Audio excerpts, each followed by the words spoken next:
on a eu comme ça des réactions sur les réseaux sociaux ces derniers jours ou autres qui laissaient entendre que potentiellement il y avait une certaine forme d'échec de Vladimir Poutine ces derniers jours. Mais est-ce vraiment le cas? De quoi est-ce qu'on parle aujourd'hui et quelle est la situation aujourd'hui pour Vladimir Poutine, pour la Russie? C'est le sujet qu'on va voir aujourd'hui. Qu'on va voir, non pas sur l'aspect militaire, comme on a pu le faire notamment ces derniers jours, parce que ce ne sera pas le sujet principal aujourd'hui, mais on va prendre le sujet d'un point de vue plus large. Pour en parler aujourd'hui, Anna Colin-Lebedev, bonjour. Bonjour. Merci beaucoup d'être là, c'est un vrai plaisir de t'avoir aujourd'hui. Tu es spécialiste des sociétés post-soviétiques, c'est comme ça qu'on peut définir ton titre, ton... Oui, Ouais. en fait, je travaille sur, pas sur tous les États d'ex-URSS, mais sur les sociétés plus spécifiquement russes, ukrainiennes et un peu biélorusses. Et je travaille sur cette guerre en Ukraine, en fait, depuis son démarrage, il y a 8 ans. Et on a eu l'occasion notamment de... Enfin, moi, je te suis depuis le début de la guerre en Ukraine, notamment sur Twitter, où tu as fait un certain nombre de threads qui permettent d'expliquer certaines choses qui se déroulent en ce moment sous nos yeux. Et voilà, ton regard, forcément, d'enseignante-chercheuse sur ce sujet est absolument essentiel. Voilà, le Twitter s'affiche, donc vous allez pouvoir suivre Anna pour mieux comprendre ce qui se passe en ce moment. Déjà, une première question, parce que c'est quelque chose qui est beaucoup dans l'actualité en ce moment, où c'est ce qu'on entend. On a compris que Vladimir Poutine se retirait de la région de Kiev, donc de la capitale ukrainienne, qu'il replaçait son armée vers l'est de l'Ukraine dans le Donbass. Une question assez simple, est-ce que Vladimir Poutine est véritablement en train de reculer et de perdre la guerre, comme certains ont pu le dire ces derniers jours ? En fait, ce n'est pas évident de répondre. C'est pas évident de répondre parce qu'en fait, on ne sait pas exactement quelles sont les intentions. L'objectif change au fur et à mesure de la guerre. Ce qui était annoncé initialement n'était pas ce qui a été fait sur le terrain au début, fin février, lorsque la Russie a attaqué l'Ukraine. Et aujourd'hui, c'est vrai qu'on voit des mouvements de troupes qui se retirent. Mais en revanche, on ne sait pas trop en réalité si disons, c'est un choix de se retirer, ou s'il s'agit au contraire d'une nécessité qu'on va déguiser en un choix en disant, en fait, voilà, nos objectifs n'étaient jamais d'être là où on était. On a eu dans l'actualité ces derniers jours des images très très dures qui ont circulé, notamment dans la ville de Boutcha, avec un véritable massacre visiblement selon les différents journalistes notamment présents sur place. Des massacres qui ont été découverts, pour que tout le monde ait bien le contexte, avec le retrait des troupes russes qui ont fait que et l'armée ukrainienne et les autorités ukrainiennes et aussi des journalistes ont pu pénétrer plus facilement dans ces zones-là. Qu'est-ce que ça dit de ce qui se passe finalement sur le terrain et qu'est-ce qu'on sait concrètement aujourd'hui des agissements de l'armée russe sur ce territoire ukrainien ? Alors, Boutcha, en fait, c'est une toute petite ville. Elle est en périphérie de Kiev, donc on n'est pas très très loin de la capitale. Et elle fait partie de ces endroits qui ont été occupés relativement tôt par l'armée russe. Donc, où l'armée russe a stationné pendant plusieurs semaines. Et donc, l'armée est encore présente dans plein d'endroits comme ça. Alors, dans des petites villes également, détruites, moins détruites, ça va dépendre des endroits. Dans des grandes villes comme Mariupol. Effectivement, on a déjà de toute façon des signaux qui nous disent que l'armée russe qui est arrivée sur le terrain en disant, en fait, on va être une force de police, on va arriver, les autorités locales vont se rendre, la population va être assez indifférente au fait d'être occupée par une armée ou une autre, ou peut-être qu'elle va nous accueillir avec des fleurs et nous souhaiter la bienvenue. Et en fait, on a constaté très vite que la situation ne se passait pas du tout de cette manière-là, c'est-à-dire que la résistance de la population était grande. Et alors, moi, c'est mon interprétation, mais je n'étais pas sur le terrain, donc ce n'est pas évident de dire. Je pense qu'il y a eu un basculement dans la violence assez considérable parce que voilà, l'opposition était partout. C'était pas seulement l'armée ukrainienne qui s'opposait, mais c'était tous les citoyens qui, pour certains, prenaient des armes, pour des autres... des cocktails Molotov qui faisaient eux-mêmes. Des cocktails Molotov, pour certains encore, ils étaient juste un peu opposés à l'armée russe. Et donc, ce qu'on découvre maintenant, c'est qu'en fait, ça s'est déroulé dans une très grande violence. Donc, on voit effectivement qu'il y a eu des exactions, on a aujourd'hui... Alors, ça va être investigué. Pour l'instant, on a vraiment... Donc, j'affirme avec tout un tas de réserves, mais il y a eu des meurtres, il y a eu apparemment des viols, il y a eu des exécutions violentes qui étaient injustifiées, des tortures. Bon, il est probable en fait que ce mode d'action de l'armée russe, on le retrouve ailleurs aussi. Et pour tenter de comprendre, si on peut le comprendre ou non, mais pour tenter d'analyser les images qu'on voit ces derniers jours, qui sont forcément très très dures, il y a une question aussi de la responsabilité éventuelle de l'armée russe en tant qu'institution, avec des hauts gradés, avec évidemment Vladimir Poutine en tant que personne à la tête du pays. On comprend qu'il y a eu sûrement un regain de violence ou une montée de violence potentielle du fait de la résistance de l'armée ukrainienne, ce qui a forcément amené à des tensions. Mais quand on parle d'atrocités comme celles qu'on voit et qu'on a vues ces derniers jours, comment est-ce qu'on peut expliquer que ces jeunes, parce qu'on parle souvent de personnes très jeunes qui sont dans l'armée, se retrouvent à commettre de telles atrocités? Est-ce que c'est... Parce que je sais que tu en as parlé notamment sur Twitter, c'est une question que tu t'es posée, où forcément là aussi on n'a pas un élément de réponse, c'est un sujet qui est infiniment complexe, mais quelle piste est-ce que tu as aussi pour expliquer ça au sein notamment de l'armée russe? Oui, effectivement, c'est une question que je me pose et c'est vraiment pas évident de savoir. Alors, on a... comment est-ce qu'on peut faire aujourd'hui? Il y a des choses que l'on sait, en fait, de l'armée russe. La première chose, c'est qu'on a envoyé sur le terrain des gens qui n'étaient pas forcément préparés à combattre, des gens qui étaient très jeunes, qui venaient pour certains de commencer leur service militaire, même s'ils n'étaient pas juridiquement en fait conscrits, mais en réalité dans le système russe, ça veut rien dire. C'est-à-dire qu'on peut commencer son service militaire et signer tout de suite dans les premiers mois un contrat avec l'armée et hop, on devient un soldat professionnel, alors qu'en fait on a à peine tenu une arme.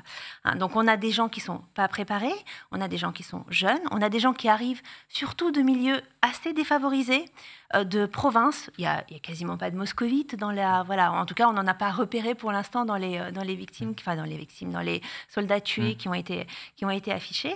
Et puis, en fait, ils savent pas où ils vont.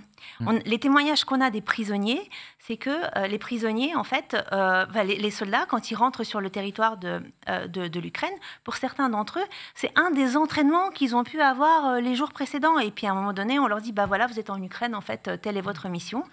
Alors, ils s'attendent à voir quoi? Ils s'attendent à voir une population civile qui ne va pas être hostile et ils s'attendent à voir des néo-nazis au pouvoir. Et donc, en fait, voilà, c'est une image qui est construite et qui est diffusée par les officiers. C'est vrai que c'est une question que j'allais te poser. Dans la rhétorique et la propagande de Vladimir Poutine, il y a cette question de dénazifier l'Ukraine.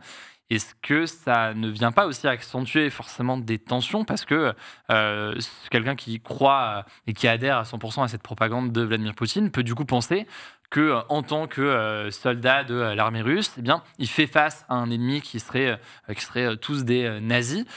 Et du coup, peut-être que ça exacerbe aussi une certaine violence. C'est une des pistes aussi qui est envisagée. Certainement. L'effet de la propagande est vraiment une piste importante.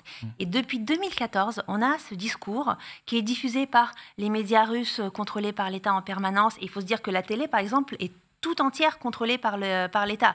Donc ceux qui ont juste la télé allumée et qui s'informent via la télé ou via des sites pro-gouvernementaux, eh bien ils n'entendent que ça. Et ils entendent quoi? Ils entendent c'est des néo-nazis qui ont pris le pouvoir à Kiev, c'était un coup d'État, la population est oppressée, les gens ne peuvent plus parler russe, on a besoin de les secourir. Et puis ça monte. Et en fait, ça monte effectivement jusqu'à cette invasion. Et en réalité, on ne sait pas encore ce que ces gens-là avaient dans leur tête. On le saura quand on aura des retours de soldats et des témoignages. Mais effectivement, je suis certaine que ça a joué. Et sur la connaissance de ces crimes-là, de ce qui a pu se passer ces derniers jours à Boutcha, par exemple, mais on comprend bien que ça a pu arriver dans d'autres villes aussi. Dans quelle mesure est-ce que la population russe est au courant de ces agissements? Parce que, certes, il y a une censure, on l'a bien compris, de la télévision et des médias en général, et des manifestations aussi dans la rue, mais on a cru comprendre aussi que on a la population de Moscou, par exemple, peut être en général davantage connectée, davantage au courant. Il y a des techniques de VPN et tout, évidemment, qui permettent de parfois avoir accès à cette information. Dans quelle mesure est-ce que la population russe est au courant aujourd'hui de ce qui a pu se passer dans ces... Même en général, d'ailleurs, plus largement, je dirais, de la difficulté qu'a eu l'armée russe ces derniers jours? Alors, il y a deux questions dans cette question, en fait. La première, c'est quoi l'accès des Russes à l'information? Et là, on a vraiment des très, très grosses divergences selon où on est. Effectivement, comme tu dis, Moscou, ceux qui cherchent de l'information la trouvent. Les grandes villes, ceux qui cherchent à avoir un VPN, Les téléchargements de VPN ont explosé sur ces... En tête de l'App Store, il me semble, enfin de voilà. différentes applications. Et bien évidemment, alors beaucoup étaient déjà équipés avant, parce que c'est pas le début des blocages. Donc à Moscou et dans quelques grandes villes, aucun problème. Mais je dirais que ça, c'est une partie de la Russie, c'est peut-être un tiers de la Russie. Le reste, en fait, va moins avoir les moyens, va être moins connecté. Et par exemple, quand on est dans un village russe, on a accès à pas grand-chose. On a accès au journal qui est livré dans le kiosque à journaux et on a accès aux chaînes télé d'État. Et donc, dans ce cas-là, effectivement, on va avoir une image complètement déformée de la réalité. Et par exemple, au début, eh bien, qu'est-ce que ces Russes-là vont savoir ? Eh bien, on va leur dire, l'armée est rentrée dans le pays pour mener une opération humanitaire de secours aux populations civiles pour les libérer des néo-nazis. Et donc, regardez, on va leur montrer des images de distribution de colis humanitaires. Alors, effectivement, depuis quelque temps, ça a changé. On leur montre la guerre. On leur montre véritablement la guerre, mais en disant que c'est pas que les Russes défendent la population et qu'ils se défendent et que c'est les Ukrainiens qui attaquent. Et pour ce qui est des massacres, par exemple, de Boutcha, eh bien, l'image des médias, véhiculée par les médias d'État, c'est ceci est une mise en scène. Et donc, ils vont décoder la mise en scène, chercher le moment où le cadavre semble avoir bougé sa main, voilà, des choses comme ça. Et quand on n'est pas un professionnel de l'OSINT, par exemple, de l'investigation open source, on se laisse complètement absorber par ça. Et en termes d'opinion aujourd'hui, est-ce qu'on a des études qui existent, des études fiables qui peuvent exister sur l'état de l'opinion publique russe concernant cette guerre en Ukraine et qu'est-ce qu'elles disent, ces études éventuelles ? Alors déjà, on ne fait pas d'études d'opinion publique en temps de guerre. Ce qu'on mesure quand on fait une enquête d'opinion publique en temps de guerre, c'est une fièvre. C'est pas une opinion, parce que aucune réaction n'est naturelle. Ouais. Voilà. Et je dirais qu'en plus, en Russie, ce qu'on constate, c'est que quand on vient aux gens poser la question « Qu'est-ce que vous pensez des opérations armées ?», eh bien, votre réponse tombe sous le coup d'une loi. Une loi qui réprime, par de la prison, en fait, toute critique de l'action de l'armée russe sur le terrain. Donc en fait, avant de vous répondre « non, je ne suis pas trop d'accord avec la guerre », l'interviewé va se poser 10 fois la question. Ce qu'on constate, en fait, c'est une très grande augmentation du taux de refus de réponse. C'est-à-dire, on vient vous voir pour une enquête d'opinion publique, on vous dit, on a des questions à vous poser, et puis le moment où arrive la question sur la guerre, l'interviewé dit, on arrête ça, on n'en parle plus.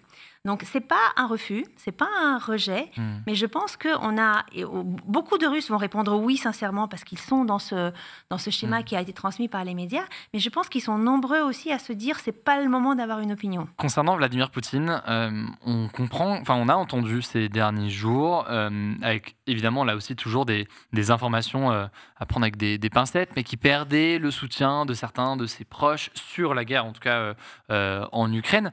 On entend aussi que certains n'oseraient pas lui dire en réalité admettre, disons, des erreurs, et ce d'ailleurs avant même le début de la guerre, ou ce qui aurait peut-être amené à des prises de décision et une forme de confiance démesurée par rapport à la réalité de l'opinion publique ukrainienne avant la guerre et la façon dont tout ça était vu. Est-ce que là aussi on a des échos là-dessus sur l'entourage de Vladimir Poutine, sur cette fragilité ou non dans l'entourage de Vladimir Poutine ?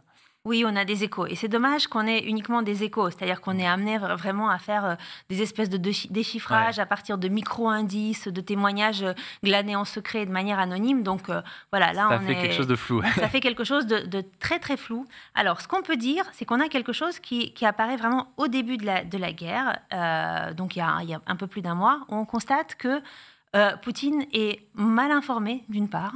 Donc ça... Je pense que c'est les faits qui le montrent. Il ne s'attendait pas exactement à ce qui lui est arrivé sur le terrain. Et la hargne qui a suivi a été grande. On parle de pas mal de répression en fait, dans les cercles proches du pouvoir. Et on constate aussi que même dans les cercles du pouvoir, il y avait plein de gens qui n'étaient pas informés. Et il y avait plein de gens qui n'étaient pas d'accord. Alors, un mois plus tard, où est-ce qu'on en est ? Un mois plus tard, il y a des gens qui sont partis. Pas dans le premier cercle, mais je dirais dans le deuxième. Pas les proches des proches. Et puis, il y a aussi je pense qu'il y a ceux qui se posent des questions, ceux qui cherchent des plans B, C, des manières d'influencer la situation, mais sans prendre la parole. Et puis, il y a ceux qui se disent, de toute façon, c'est fichu, on est fichu, et donc on va se solidariser complètement autour de Poutine, parce qu'on n'a pas d'autre solution. On est blacklisté à tout jamais à l'international. Nos villas qu'on a fait construire ici et là, on peut les oublier, et donc il n'y a plus qu'à essayer d'aller jusqu'à la victoire. Mais ça va bouger, ça va bouger aussi. On a entendu aussi ces derniers jours, depuis le début de la guerre, que cette motivation à aller envahir l'Ukraine était portée évidemment par en partie cette propagande qu'on évoque de Vladimir Poutine, mais par plus largement le sentiment d'un déclassement de la Russie ces dernières années à l'échelle du monde et une forme d'envie de retour à une grande Russie, soit similaire à celle de l'époque de l'URSS, avec cette forme de grandeur qu'ils auraient, selon certains, perdue, avec une forme de conversion au capitalisme, etc. etc. C'est quelque chose qui est, sur lequel s'appuie aussi Vladimir Poutine, selon toi, ce sorte de mythe ou non d'ailleurs, mais d'une Russie grande qu'on pourrait retrouver. Je pense qu'il essaie de s'appuyer là-dessus et de jouer notamment sur un traumatisme en interne qui est le traumatisme des années 90. Donc les années 90, c'est quand l'Union soviétique s'effondre et vu d'Occident, vu de chez nous, l'Union soviétique qui s'effondre, c'est plutôt une bonne nouvelle. C'est la fin de la guerre froide, c'est la victoire de la démocratie. Et en fait, concrètement sur le terrain, les Russes vont le vivre comme une catastrophe parce qu'ils vont perdre la prévisibilité du lendemain, ils vont perdre la société non corrompue dans laquelle ils étaient, leur emploi, leurs revenus, les services sociaux, la possibilité de faire des études, de se faire soigner, d'avoir une retraite, ils vont perdre tout ça. Et la criminalité va augmenter dans la société et on aura l'impression qu'en fait, l'Ouest, c'est ça. La démocratie, c'est ça. C'est juste des gens hyper riches qui se chamaillent entre eux et qui se partagent le pouvoir. L'économie de marché, c'est des mafieux qui tirent partout dans les rues. Et donc voilà, ça va être un épisode très traumatisant. Mais en même temps, les Russes ne sont pas du tout, à mon sens, prêts à renoncer à quelque chose qui a été très important pour eux dans toutes au moins les 15 premières années du régime de Poutine. C'est l'augmentation du niveau de vie et des conditions matérielles. La possibilité de voyager, de consommer, de mettre un peu d'argent de côté, de penser à un avenir, des choses vraiment matérielles plus qu'en termes de valeur. Et puis l'ouverture du pays. Les Russes ont vécu pendant 70 ans à l'époque soviétique dans un pays fermé, on ne pouvait pas aller à l'étranger, et là tout d'un coup le monde s'ouvre. Et Vladimir Poutine leur referme le monde. Donc ceux qui n'avaient pas grand-chose à perdre, qui vivaient par exemple dans les campagnes, je parle beaucoup dans les campagnes, mais c'est parce que le décalage de revenus est vraiment immense. Entre Moscou et la campagne, il y a un siècle de décalage en termes de niveau de vie. Et donc cela, je dirais quelque part, l'impossibilité de voyager à l'étranger, ils s'en fichent. De toute façon, ils étaient dans de la survie. Ils essayaient de joindre les deux bouts. Donc le discours de « allez, plus de gloire, on retrouve la place de jadis, ce sera peut-être mieux », ça va porter. Mais ceux, par contre, qui ont bénéficié du régime, qui étaient urbains, intégrés, éduqués, qui se voyaient dans un monde où ils pouvaient voyager, un monde ouvert, un monde où ils avaient accès à tous les sites Internet, un monde où ils avaient Netflix. Alors, c'est pas grand monde dans la population russe, mais je dirais que ceux-là, ils ont vraiment la sensation qu'ils ont perdu, pour cela, les bases de leur soutien au régime de Poutine qui leur apportait tout ça sont perdues. Donc, ça peut ne pas marcher. C'est une vaste question. On en parlait notamment il y a 2 semaines, je crois, avant que j'ai le Covid, La fin de l'homme rouge, notamment, que je suis en train de lire en ce moment, qui parle de ce sujet-là, qui est assez intéressant et bien présent. Une autre question là que je vois qui vient du chat, c'est Gris Crox qui dit: à partir de quel moment la Russie pourrait se déclarer vaincue? Est-ce que c'est possible? Pour dire les choses, alors ça touche aussi une question d'un point de vue davantage militaire, mais est-ce qu'une fin de guerre, elle se termine réellement forcément par une déclaration de en fait c'est fini, la guerre est finie, ou est-ce que c'est quelque chose de beaucoup plus diffus, on va dire, qui peut s'étaler dans le temps, dans le cas où il y aurait une fin de guerre, parce qu'aujourd'hui, on l'a bien compris, c'est pas forcément le cas. Alors, vu d'ici, on a envie qu'un cessez-le-feu et un accord de paix qui divise, qui donne une partie du Donbass, donc à l'est du pays, à la Russie, ce serait la fin de la guerre. En fait, ce ne serait pas forcément le cas. Ce serait pas forcément le cas. À mon sens, la Russie, de ce que je lis du pouvoir russe, de ce que je vois du pouvoir russe actuellement, ils sont plus dans une hypothèse maximaliste. C'est-à-dire, soit on gagne tout, soit on perd tout. Je ne sais pas comment ça va évoluer également. C'est ce qui te fait penser, pour bien comprendre, que quand on a ces derniers jours la Russie qui parle de se concentrer sur l'Est, ce ne serait pas, selon en tout cas cette vision-là, dans le simple objectif de prendre le Donbass, l'Est et c'est tout, mais ce serait dans un objectif de recentrer les troupes sur le Donbass, faire une offensive comme on en entend parler ces dernières heures potentiellement sur le Donbass, et après réattaquer sur le reste de l'Ukraine, c'est ça? Alors ça peut être ça, effectivement, se refaire une santé militaire et puis réattaquer un petit peu plus tard. Mais moi, je vois surtout, en fait, voilà, je ne suis pas expert militaire, donc sur ces choses-là, je ne vais pas être super compétente. Mais je vois d'un côté la Russie qui dit oui, on se recentre sur le Donbass, et ça va être le ministre de la... oui, ça, c'est pas Poutine qui a parlé, c'est le ministre de la Défense qui a parlé, qui a dit ça. Et d'un autre côté, l'ancien Premier ministre et l'ancien président russe, Dmitri Medvedev, qui a encore un poste de responsabilité au Conseil de sécurité russe, qui va dire, en fait, nous, notre objectif, c'est une Eurasie libre de Lisbonne à Vladivostok. Donc là, on est quand même dans un autre cadre géographique. Et ce qui fait comprendre aussi que dans tous les cas, cette guerre est partie pour durer. Et contrairement à ce qu'on a pu ressentir éventuellement ces derniers jours en se disant, entre guillemets, c'est bon, dans le sens où il y a un retrait des troupes russes d'un certain nombre de régions, et notamment de Kiev, la capitale. Au final, tout ça pourrait continuer dans les prochains jours. Merci beaucoup, Anna, pour ton temps aujourd'hui. C'est assez frustrant parce qu'il y a des centaines de questions que je voudrais te poser. C'était vraiment très, très intéressant. Mais on a eu, je pense, déjà des éléments de réponse sur pas mal de sujets différents. Et donc, j'invite une nouvelle fois ceux qui sont intéressés à voir sur Twitter, à pouvoir te suivre, parce que c'est... Encore une fois, moi, je t'ai découvert clairement avec tes threads et différents tweets sur le sujet. C'est toujours très intéressant et des regards qui méritent d'être lus pour mieux comprendre ce qui se passe. Donc, merci encore pour ton travail et à bientôt peut-être. Si on a d'autres questions, ça peut être très, très, très intéressant. Merci pour ton temps aujourd'hui.